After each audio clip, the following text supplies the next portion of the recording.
So it's my great pleasure to be able to introduce my former colleague, Sam Rose. We worked together at UNRWA 15 years ago since I left the agency, but nevertheless have many strong memories and a great deal of loyalty to an agency that has done wonderful work for 75 years for the Palestinian refugees and is identified with the Palestinian cause throughout the entire region, and is facing probably its greatest threat to its existence and to its ability to deliver the essential work that it does.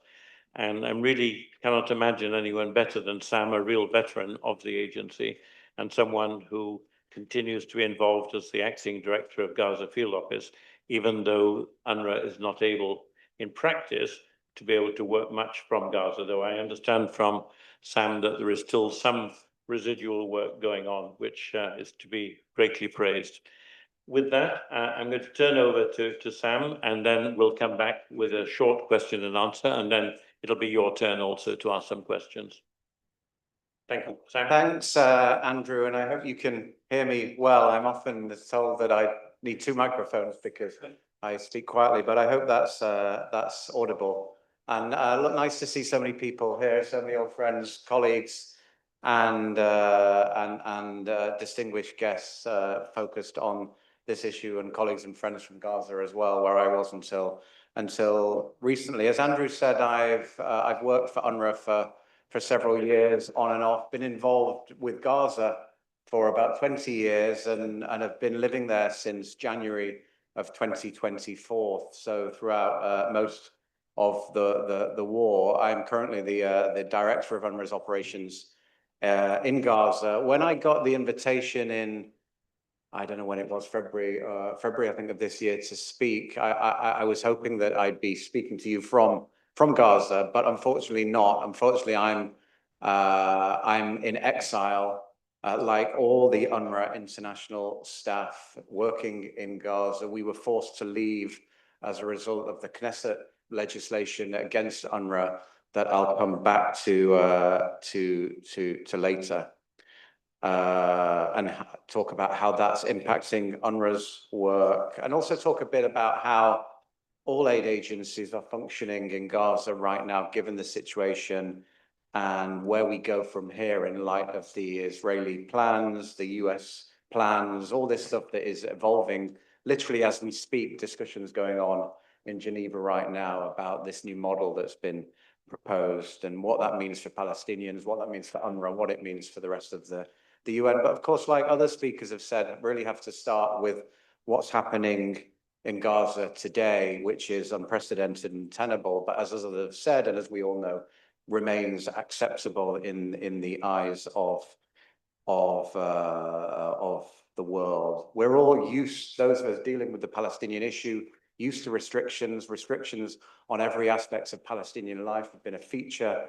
of the Israeli conflict, but clearly what we're seeing now is absolutely unprecedented. And what we're seeing, and what we've seen over the last 9 weeks since the siege, the blockade was brought into effect overnight on the 2nd of March, is also completely unprecedented. Never in the history of the conflicts has Israel blocked aid for so long, or so brazenly. Never, as others have said, has the intent been stated so clearly by Israeli lawmakers. And whilst we hear and we see the daily outrage by member states, by the media, and we assume that there's lots of diplomacy going on behind the scenes, and of course there's lots of legal action, as we heard from the previous speakers, there's a complete vacuum in terms of actions and consequences for those who are imposing this blockade. And that has implications immediately for Palestinians in Gaza and in the West Bank, let's not forget,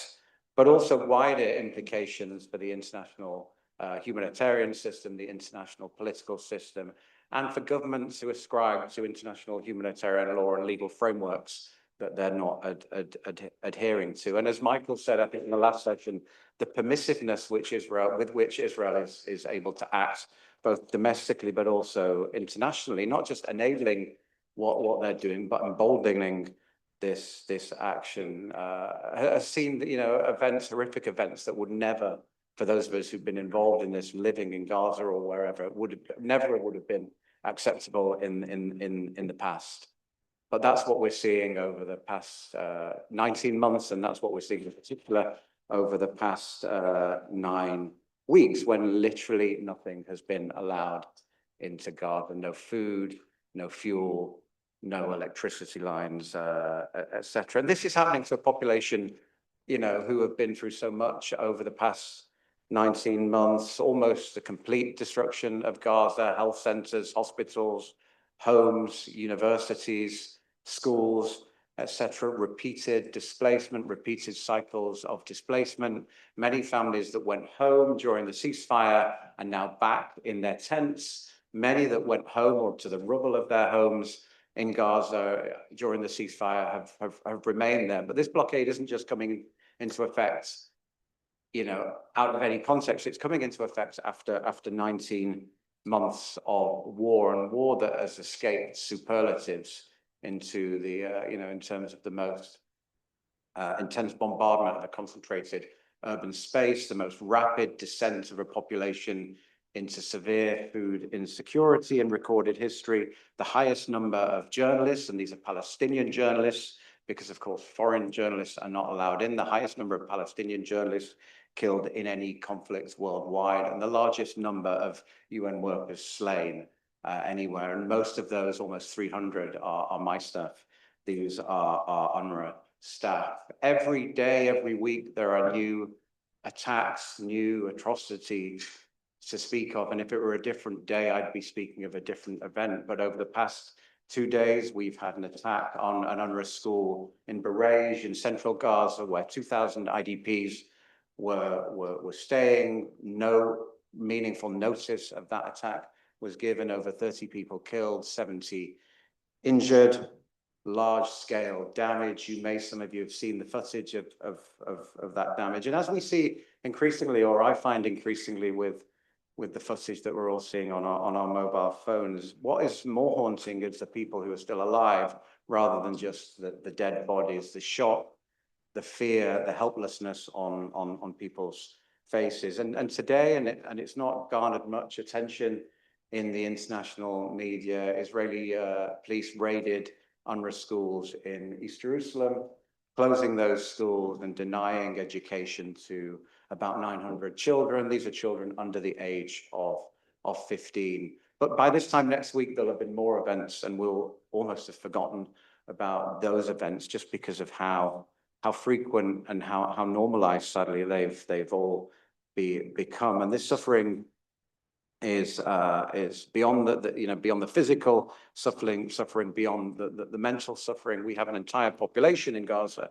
2.1, 2.2 million people, living in a constant state of fear, a constant state of humiliation, and a constant state of helplessness. As I'm sure with many of you, colleagues and friends, call saying that they go to bed wondering if they're going to wake up in the morning, or if their friends and family are going to wake up in the morning, and they worry now about where the next meal is going to come from. And the threats that we heard in the first weeks and months of the conflict around forced displacement, around cutting off of aid, they are now official Israeli government policy. And this is for a population that is entirely dependent on external supplies. Apart from vegetables, apart from some seafood, which requires going into the waters of the Mediterranean and putting your life at risk, Gaza is wholly dependent on external supplies to stay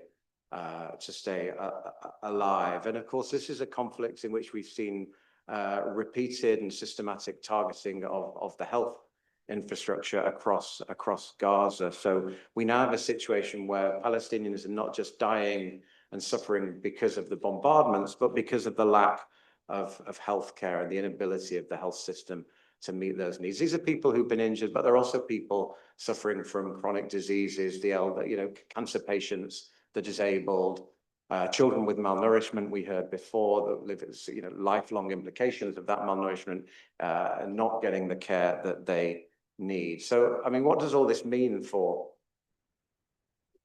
8 organizations, including my own, operating in Gaza. Well, look, to all intents and purposes, delivery of aid has completely stopped.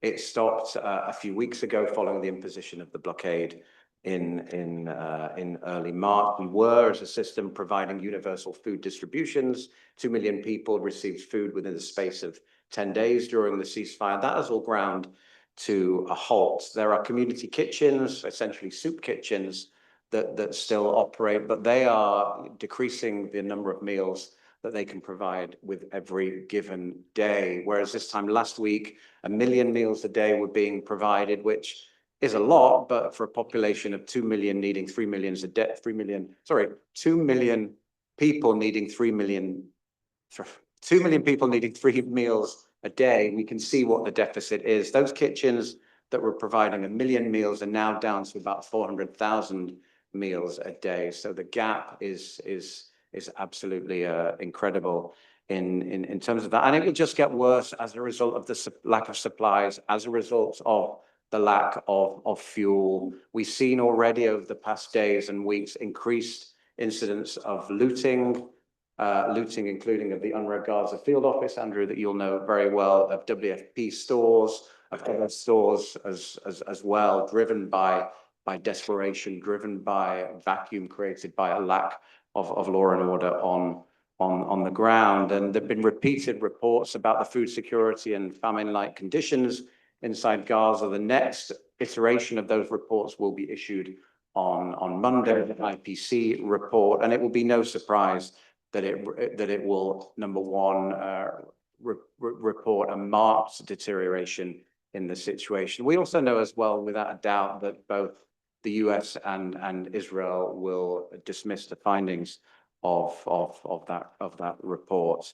And so the UN has said that it's staying, not to stay and deliver, which is a common UN refrain, but that we're staying and advocating and staying and bearing witness to what goes on. I mean, that's not strictly true for UNRWA at least, because despite the restrictions on our activities, there's this conception that aid can be reduced to supplies. And this is precisely the Israeli model which is being discussed right now, that heads of families will go once every 2 weeks, once a month, to a certain space to collect a box of food weighing 20 kilograms. Then they'll go off and life will go on. But of course, life isn't like that. There is not just the aid distribution, there are the aid services and the public services that continue. So although I'm not in Gaza, my international UNRWA colleagues are not in Gaza, 99.9% of our staff are Palestinian staff. These are frontline workers, teachers, doctors, other health workers, social workers, garbage collectors, distribution workers, etc. They are showing up to work every single day. 12,000 people in the UNRWA workforce showing up to work every day, as do the municipalities and as do other local actors. These are the organizations that are collecting the garbage from the camps, that are at great risk to themselves, distributing the small amounts of fuel that are available to allow water pumps, to allow water wells to keep running. Those services are continuing, and we're able to continue those, even UNRWA, despite the ban on UNRWA, because of the workforce, because of the systems that we have in place. And the scale that we are at which we're able to work is quite remarkable. I mean, Andrew, you referred to it as residual activities. I'll give a few figures just to give a sense of the scale. I mean, right now there are 100,000 people sheltering in 115 UNRWA schools and the remains of UNRWA schools across the Gaza Strip. Our health staff are carrying out 17,000 medical consultations every day. This is primary health care. It's maternal care, it's child care, it's vaccinations, immunizations, dental care, physiotherapy, that type of thing. We have 25,000 children learning in classrooms, in schools that aren't under bombardment. This is informal learning, but it's giving children a bit of structure. It's giving them a sense of kind of normality in these awful conditions. We have children enrolled in online learning as well, believe it or not, hundreds of thousands of them. But I mean, this is not happy land. This is becoming more difficult by the day, as with every day, with the blockade on supplies, the ability of our health services to provide those services when there are every day fewer drugs to dispense becomes much more difficult. As fuel supplies dwindle as well, our ability to produce water wells in our schools, in the camps, also becomes much reduced. And the average Gazan today is surviving on 6 liters of water, which is 1 flush for toilets. But the fact that the system is able to continue is not only remarkable, but it's become a symbol of resistance. This has become the meaning of life in many ways for many Palestinians. But as others have said, it shouldn't be like that. There are rules governing provision of humanitarian assistance designed to protect aid workers, humanitarian premises, doctors, nurses, medics, etc. But with almost 300 UNRWA staff killed, 1,200 medics killed, 300 of our installations impacted in some shape or form, you don't need to be a lawyer to know that these laws and these rules of war are not being followed. Parties to the conflict also have a responsibility under international humanitarian law to facilitate the distribution of aid, and quite clearly that is not happening and has not been happening since the 7th of October. And as other speakers said as well, armed actors, and here we talk of all parties to all conflicts, have a responsibility to adhere to principles of proportionality, principles of distinction, and principles of precaution. And when we have incidents in which 30 people are killed in an UNRWA school, IDPs protected populations under international law, again, it would appear that is not happening. And of course, we must and we do continually call for the dignified and immediate release of hostages. But in this case, as we know, these wrongs do not make a right. 2 wrongs, sorry, do not make a right. And look, Gaza in general is a very, very difficult place to distribute aid, to work as a humanitarian worker. It's been commonly referred to as the most dangerous place on the planet to be a humanitarian, and a very difficult place, as I say, to work in somewhere that shouldn't be. It's one of the smallest, most overcrowded places on earth. And as humanitarians, we're used to work in places where, the road infrastructure isn't great, the geography, the land, parts of the land, there's some parts of it are inaccessible because of the terrain. That's simply not the case in Gaza. We have thousands and thousands of trucks of aid, literally kilometers away outside, whilst the population starves. But it's difficult, and it's difficult because of these controls that are imposed by Israel during this war, but that have been a feature of life, as we heard from other speakers as well, throughout the occupation since 1967. I mean, we know about a lot of these. I don't need to go into the details for an audience such as you, but it makes things difficult. Those restrictions that Israel has as a starting point have become much more difficult during a conflict, given the repeated and ongoing evacuation orders, given the fighting, the attacks on police, the breakdown in civil law and order, and as I said as well, the organized looting, which has been a real feature and will continue to be a feature while populations remain deprived. And look, it feels, as it does with other aspects of life, that things are done deliberately to make our lives more difficult as the humanitarian community. And within this overall framework, UNRWA, the largest actor, the organization with the greatest level of community acceptance, the best infrastructure, the assets to meet the humanitarian needs of the population, part of the social fabric in many ways of Gaza, has been particularly targeted.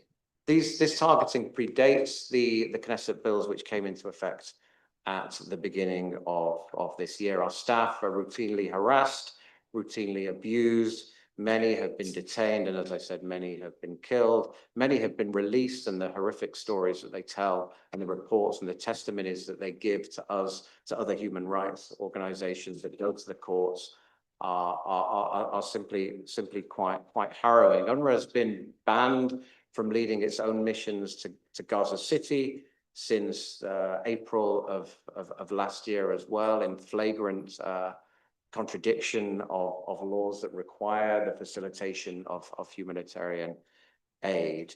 And we've also been subject to a vicious and ongoing information propaganda campaign as well. And this has been another feature of the conflict, in which the integrity of UNRWA, the integrity of UN organizations, the integrity of Palestinian organizations, Palestinian journalists has been repeatedly called into question in the absence of international media. UNRWA has borne the brunt, but this affects all organizations inside Gaza. Now that UNRWA internationals are not there, other agencies are now finding that they're taking the flak. And of course, we all know there's a simple solution to all of this. If Israel's discrediting the facts of what UN organizations say, and I, as a UN civil servant, have no interest in being anything but neutral, then all they have to do is let in international journalists. If we're being told, literally accused of lying in terms of the food that's available, in terms of the conditions on the ground, there's a pretty simple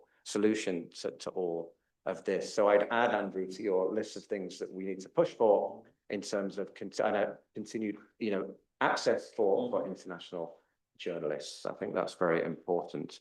But look, the situation has become a lot more difficult since the Knesset bills came into effect. Those were passed with massive majorities in the Israeli court. I think about 90 votes in favor and only 10 against towards the end of last year. In October last year, they came into effect at the end of January this year. They mean two things. They ban UNRWA's activities on the sovereign territory of Israel, which for Israel includes East Jerusalem, and that's the reason why you see the eviction and the raids on our schools, our primary schools in East Jerusalem this morning. And they also prohibit contact between UNRWA and Israeli officials. So there is a no contact policy in place. They shouldn't impact on our operations in Gaza. Gaza is not the sovereign territory of Israel. The Israeli High Court recognizes that the West Bank isn't the sovereign territory of Israel, at least in our eyes. But the reality is that these laws do impact everything that we do. And that's why I'm here, because I cannot get into Gaza without dealing with Israeli officials, without crossing the territory of Israel. The Knesset bills prohibit that. They also prohibit UNRWA from bringing its own supplies in, because the Rafah crossing, the Kerem Shalom crossing, where goods come in, is controlled by the government of Israel. And there's literally no way that we can bring those supplies in without dealing with the Israeli government. And other UN agencies who are bringing or have been bringing those supplies in on our behalf, at least before the blockade came into effect, have been warned off and told that there'll be punitive measures taken against them if they facilitate UNRWA's work in any way. And all this means that our staff as well, the 12,000 staff who work every day inside of Gaza are at greater risk. If there's a critical incident, if staff are trapped in an area of conflict, we cannot call Kogat, the part of the Israeli army that we work with, we cannot call them directly to get that staff member out of difficulty. We have to work through a third party. And in a life and death incident, this literally does, a critical incident, it becomes life and death. And yet, as I said, we have thousands of trucks at the border. We in WFP, we have enough food outside in El Arish to feed Gaza for months. And every day that it's stuck there, it's incurring massive fees in storage and in demurrage, and that food is rotting, that food is expiring, and we are having to account to our donors as to why we don't have scenarios for all of this. These are the risks that the donors talk to us about. Of course, the risks that my staff talk to me about is the risk of them waking up in the morning, the risk of them being able to provide food to their families. And the intent of these laws is clear. It's to dismantle UNRWA as an organization, as the UNRWA Commissioner General has said, and it's to undermine the rights of return for Palestinians and the international legal frameworks for the Palestinian issue. I mean, the logic legally is completely flawed. UNRWA has nothing, there are separate UN resolutions about the right of return and the resolution of the Israeli-Palestinian conflict. But of course, UNRWA is the most visible signal and symbol internationally of that, the continued existence of the conflict in Gaza. And of course, legally, the logic may be flawed, but we're also seeing the limits of legal action, or if not the limits, the pace at which those legal actions proceed. And quite frankly, as we all know, Palestinians in Gaza do not have that time. Israel continues to argue, and with the new Trump administration, they're joined by the Americans as well, that UNRWA services can be replaced. And yes, sure, some of this can be replaced. I mean, WFP can deliver the food. Other organizations can deliver the tarpaulins, the plastic sheets, etc. But right now, nobody in UNRWA can replace UNRWA's health. No one in Gaza can replace the UNRWA health system, the UNRWA education system, systems that have been built through billions of dollars of investment over the past decade, including by the British government. I mean, these are functions that can only really be taken over by a functioning state. There is no other organization set up, the UN organization set up that can deal with it. And it has a particular impact in Gaza, given the scale of what UNRWA does. 2/3 of the population are Palestine refugees registered with UNRWA, and in the lack of a viable alternative over the past 20 years, the pressure and the demand for UNRWA services has only increased, and UNRWA has taken on an increasingly important role. So if you take UNRWA out of the aid equation in Gaza, you have a massive, broader impact on the overall humanitarian response. And that's where we are now, because this may have started with an attack on UNRWA, with an attack on international NGOs who are no longer able to get registered unless they agree not to be critical of the state of Israel. But we're seeing now an attack on the entire aid system. And it feels, as we heard from other speakers, that partly the lack of the impunity, the lack of accountability has fueled further actions. But I do have the sense that Israel was surprised with how easily it got away with banning UNRWA.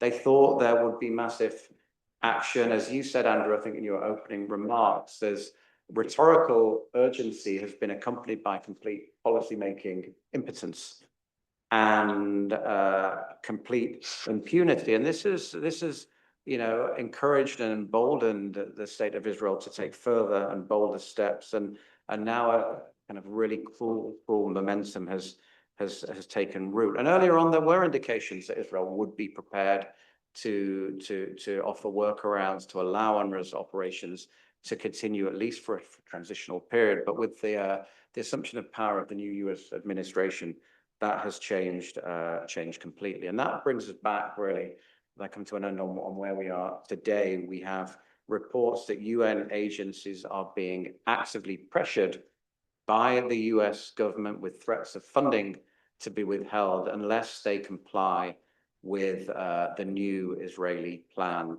which essentially amounts to internment camps in parts of Gaza, leading to a life that's so unbearable that people voluntarily migrate.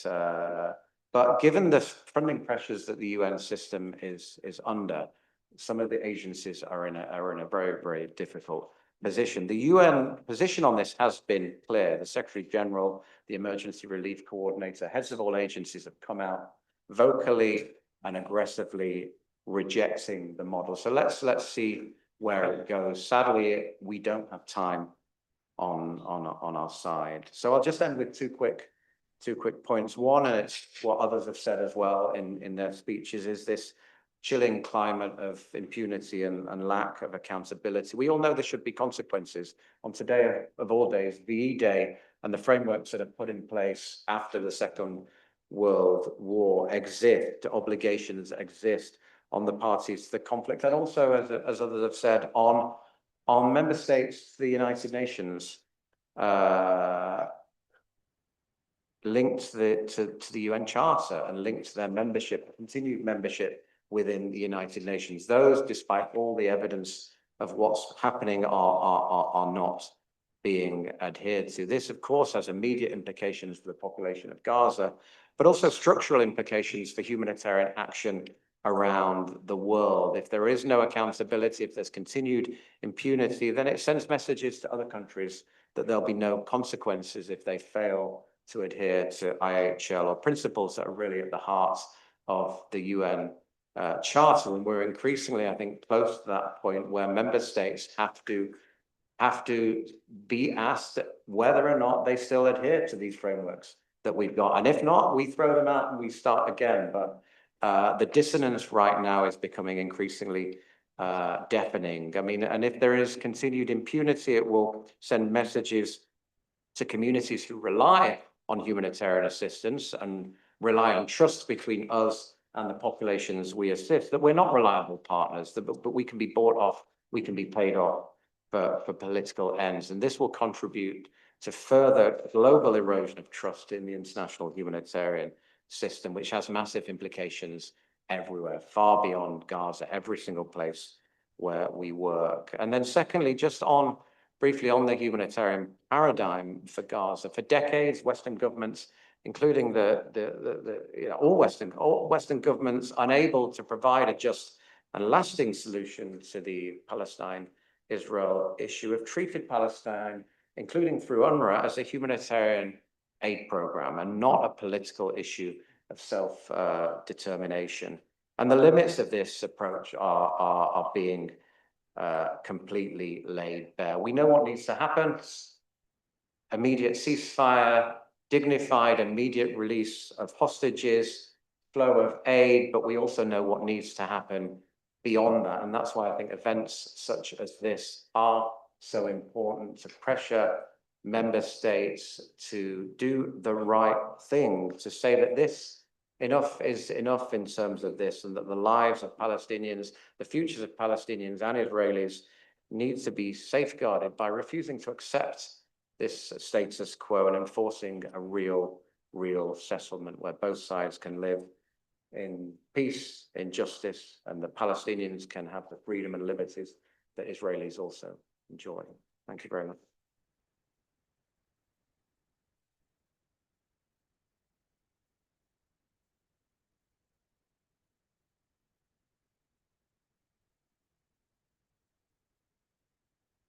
Thank you very deeply from all of us to you and your brave colleagues at UNRWA, particularly the local staff who have confronted such dangers and threats to their lives and continued to fulfill their duties. We're running out of time, but I don't want to take a break right here. I just want to broaden the discussion just for a couple of minutes to look at the larger role of the United Nations. I mean, let's remind ourselves, this is occupied territory. This is territory where the populations are meant to be protected by the international community, by the treaties and conventions that have been signed that govern occupied territories. And this comes back to the role of the United Nations, which is a special role for this territory. After all, Israel was admitted into the United Nations on the condition that it addressed the Palestinian refugee question. We can see that that has been respected in the abeyance of such conditions and has failed to be able to live up to the promises. Surely, if we are trying to be practical and positive about what needs to be done, which is one of the purposes of events like this, we need to insist that there be presence of international monitors who can be there to report to the international community, particularly the Security Council, whereas you know perfectly well, the Security Council has been somewhat marginalized from this issue, largely because of the US veto, but for other reasons also. In order to be able to say that an agency like UNRWA, as you know well, has got a protection role as well by being witness and reporting on what's taking place. And your forced exclusion from the territories means that that role cannot be fulfilled. Can you see other agencies doing that? Can you see other bodies being able to do that? Or should we be coming up with something new and insisting that Israel respects that protection of civilians in occupied territories is something that they're obliged to do? I mean, it's a deep question. I think anything can I mean, there can be a number of bodies that could perform this function. We have the capabilities, we have the structures, we have the models, we have the approaches. The issue, as with all of this, is getting the agreement amongst the parties to accept this kind of model and to accept this as part of a broader political process that seems further away than ever today. I mean, there've been countless talks over the course of this conflict about what we know full well, and we've known from the start that we're not going back to the 6th of October. The model that we've had in place will no longer obtain, but we are unable to reach, or the system, the international community is unable to reach agreement on what that model should look like. And I mean, it's because of the polarization within the Security Council, but also given the relative, I think the relative power of the parties to the conflict, which means that one party of the conflict has complete veto over, or apparently complete veto over anything that Hamas, and as we're all saying, can continue to act against that. So it'd have to be not forced on them, but pressured for them to take that path. Yeah. Ladies and gentlemen, you're probably dying for a break, but I really think that you're probably dying also to ask questions. So let's take a couple of minutes to be able to see if there are any hands that are really urgent. Right at the back, please. We have a mic. There's a microphone coming your way. Okay. Thank you very much. We'll come your way. Thank you very much. Can you hear me? No. Like so. Very good. Thank you very much indeed for that very illuminating talk and filling us in on so much detail. I want to raise something I'd also have liked to raise with the earlier speakers, but I think it's also relevant to UNRWA. What is the role of the Geneva Convention here? And I'm thinking of the duty of signatory states to the Geneva Convention to enforce it. Because it seems to me that this is something we've not touched on this afternoon. It strikes me as something we should really be urging the British government to do. Let me take a couple of other questions, because in the interest of time, I think we ought to give two or three together. So I recognize the lady over here. Thank you to everyone. I'm Hadani Ditmars. I'm a journalist. I've been working in Iraq and Palestine for 30 years, and I'm a doctoral candidate at King's College London here. I'm on my way to Baghdad. I'm writing a new book on Iraq, and for the Arab League Summit, ironically. So I had a question about, have we seen this movie before? I went to so many Iraqi hospitals, 500,000 children died under sanctions. What can we learn or compare in terms of the situation for Palestinians and for Iraqis?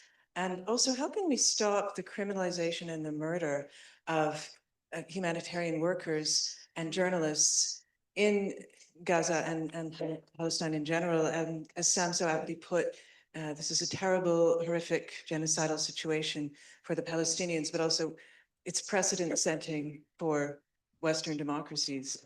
These acts of murder continue with impunity. And also, why is Duarte in The Hague and not Netanyahu? Thanks. So there's a connection there, Sam, between the Geneva Conventions and the protection of humanitarian workers also. Any comments? I mean, I'm not a lawyer, so in relation to the Geneva Convention, there may be other people who are better qualified to speak in terms of its applicability to Gaza, but yeah, I mean, there. Wait for a microphone. Victoria, you want to speak on this matter? And there's a mic coming your way.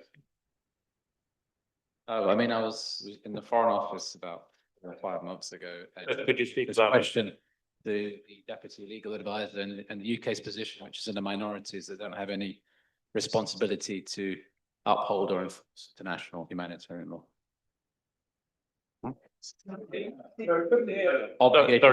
we missed that. The IHL. UK doesn't have an obligation? No, there's no binding legal obligation on the UK to promote IHL. That's what they said. And there was a big argument between the interlocutors, and they weren't backing down on that. I can see I've opened up a hornet's nest here. I have a question. Can I ask the question? Further question. It's a question about UNRWA, and hopefully you can answer this one. You interestingly made the distinction between UNRWA role and the right of return, and the fact that the right of return is enshrined by law, and therefore whether they shut down UNRWA or not, that right remains. But my understanding was that UNRWA was holding very important records of the refugees. Is that correct? It is correct. So from that perspective, then there is a direct dependency from shutting down UNRWA or destroying the records and the right of return.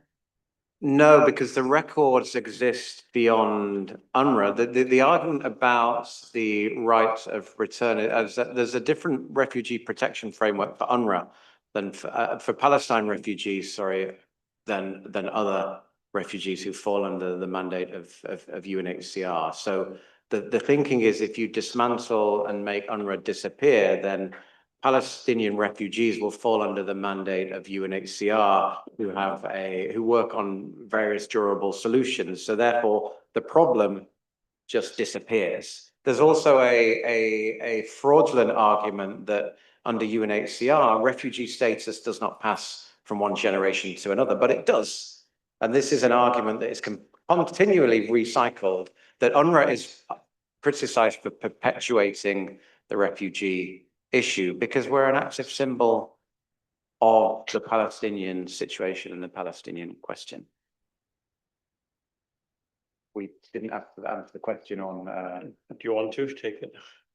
I mean, there are, it's part of international humanitarian law that governs protection of humanitarian workers. It's scandalous that so many are continuing to die, continuing to suffer on a daily basis. We advocate about this. We feed into appropriate legal processes of rapporteurs and special committees and things like that. But like with all of this, it rests with the member states to force action and pressure for action if nothing is happening and the impunity is continuing. I think I have to take this lady who's been holding her hand up patiently, and then the gentleman in the middle, and then we'll stop there. All right, I apologize to those people on this side. I can see there's quite a demand. Please go ahead. Okay, well, thank you very much for all the speakers. It was really very rich and wonderful discussion. Okay, Please speak up. I would like to go back to the first meeting this morning. What's burning in me is that there is definitely a moral responsibility on the British government, which is my government, okay? And I'm extremely loyal in many areas, but I was shocked and disappointed, like everybody here in the diaspora, by the double standard. The only thing cooled me down, and I hope that it will be a start of soul searching and conscience awakening, was when I watched Alistair Burt, the foreign minister from the previous government, when he admitted that the biggest mistake we have committed at British government is that ignoring Israeli expansion policy through the settlement until we reach to the day we are in today. And of course, the impunity and all of this. Now, my main concern on two sides. One side that if Israel fulfill its dream and kick my family out, would the British government accept them as refugees, in this country? And the other side of it is that considering all of this moral responsibility, which I'm shocked with it because I know better about the British values and I love a lot of them adopted. Whatever it is, within these British values, won't you think that Britain could be in a position to lead for a Marshall Plan to reconstruct Gaza?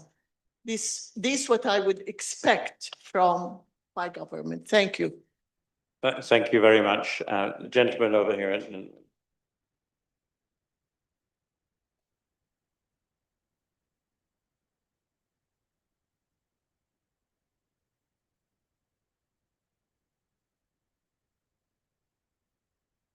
Thank you. I don't hear much in this present situation about the UN legislation responsibility to protect.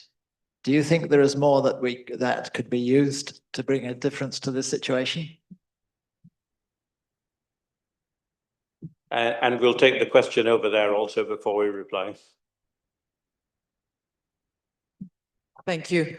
I think there is a tension that I've noticed in the day whereby you're emphasizing the legal obligations on MPs to act in a certain way and on countries, also the democratic imperative to act because the majority of the populations are demanding it.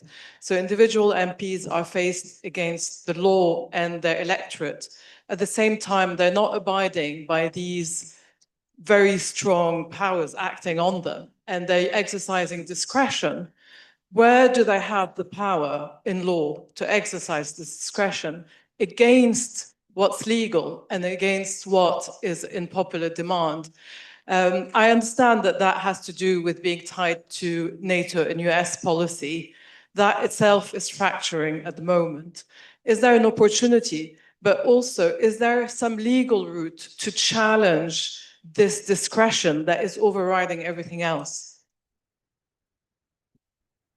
It's an excellent question, but I think it would be better to defer the answer to that to the next panel of lawyers. I think really if we could just hold on to that.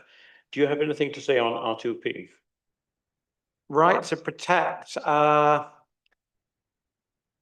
mean, yeah, there is a right to protect. There's a responsibility to protect, rather, but we've seen repeated failures of this construct for the past 20 years, sadly, through Iraq, Afghanistan, into Syria, Ukraine, and now in Gaza. So, I mean, the UN will continue to do what it does. We've sought recourse to various legal instruments and the highest courts within the UN system, and yet this continues. And it is not just, it's not just the advisory opinions linked to the Gaza war, linked to the activities of the United Nations going all the way back to the wall, and the barrier ruling that was issued, in 2004. So the fracturing of this, I got further evidence of the decreased moral weight of these constructs that we have, sadly. Yeah.